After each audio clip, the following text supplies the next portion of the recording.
Katakanlah, apabila kalian mencintai Allah, maka ikutilah aku. Lihat, fattabi'uni ittiba'. Ikutilah aku yuhibbukumullah. Niscaya Allah akan mencintai kalian, wa yaghfir lakum dzunubakum, dan akan mengampuni dosa-dosa kalian. Kata Al-Hasan Al-Basri, ja'alallahu alamata hubbihi iyahum ittiba'u sunnati rasulih sallallahu alaihi wasallam. Allah menjadikan tanda cintanya kepada manusia dengan mengikuti sunnah Rasul sallallahu alaihi wa ala alihi wasallam. Ya, ini perintah yang agung dari Allah Azza wa Jal untuk mengikuti sunnah Nabi sallallahu alaihi wa ala alihi wasallam.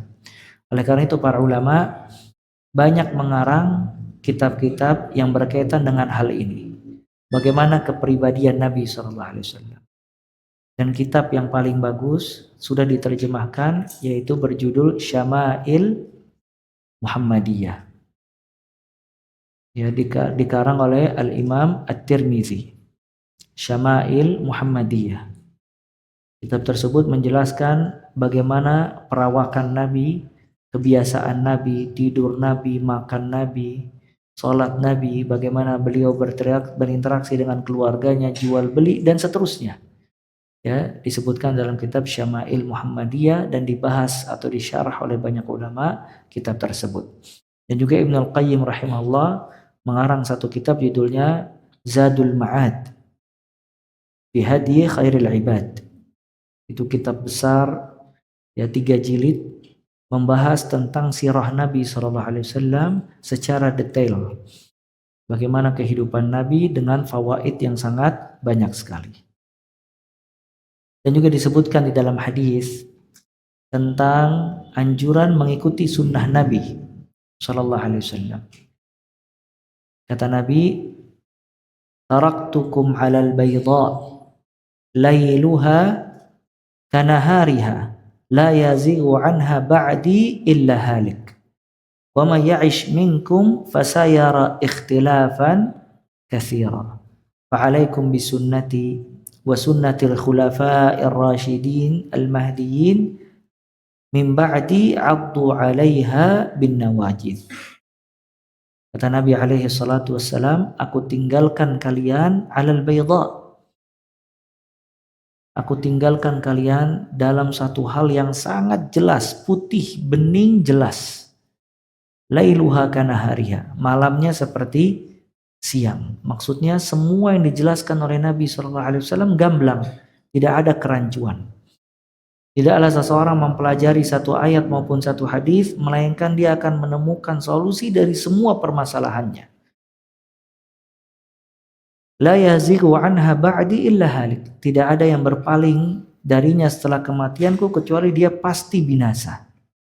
Artinya kalau semua yang dijelaskan oleh Nabi SAW sangat gamblang, maka tidak ada yang berpaling dari hal yang jelas kecuali pasti binasa. Ini ancaman keluar dari sunnah Nabi SAW. Wa may ya'ish minkum fasayara ikhtilafan katsira.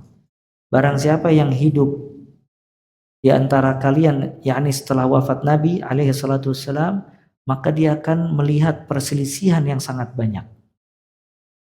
Ya, baik khilaf dalam akidah, dalam manhaj, khilaf dalam ibadah, ya khilaf dalam pendapat dan yang lainnya.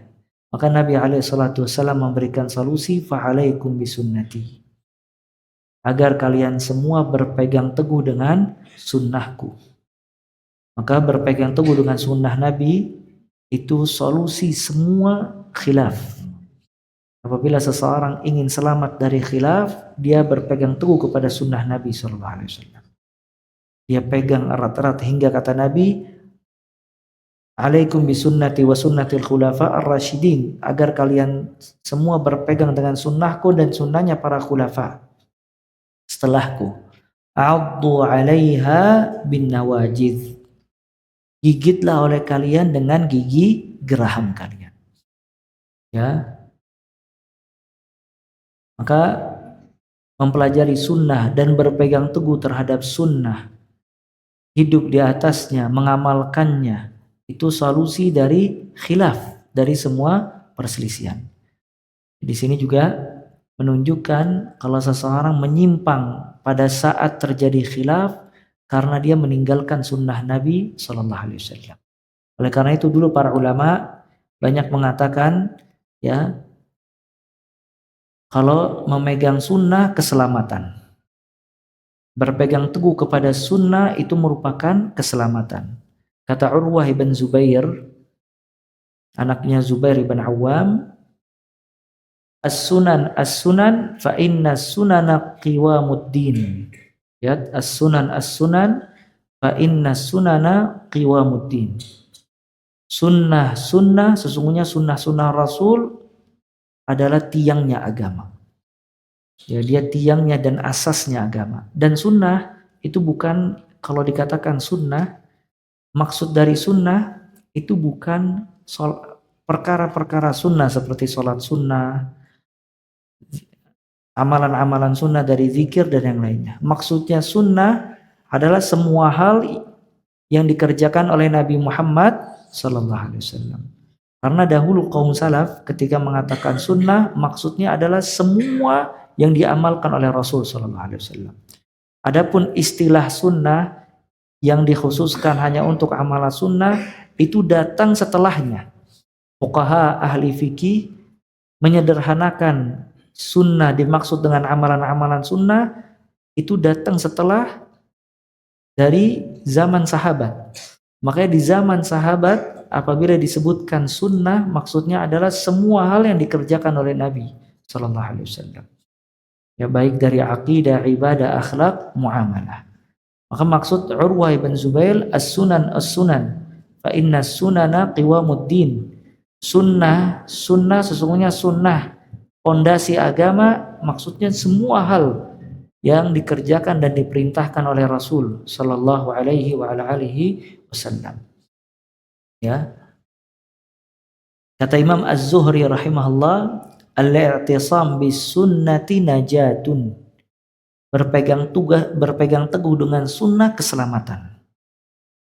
Ya, berpegang teguh kepada sunnah merupakan keselamatan, najatun. Sampai kata Imam Malik rahimahullah, as-sunnah safinatu Nuh. Sunnah merupakan bahterahnya Nabi Nuh alaihi salam. Faman raqiba fiha naja wa man lam yarkab gharik. Yang menaiki bahtera tersebut selamat, namun yang tidak menaiki bahtera tadi dia akan tenggelam. Ya, Imam Az-Zuhri mengatakan al-i'tisam bis sunnati najatun. Berpegang teguh kepada sunnah merupakan keselamatan.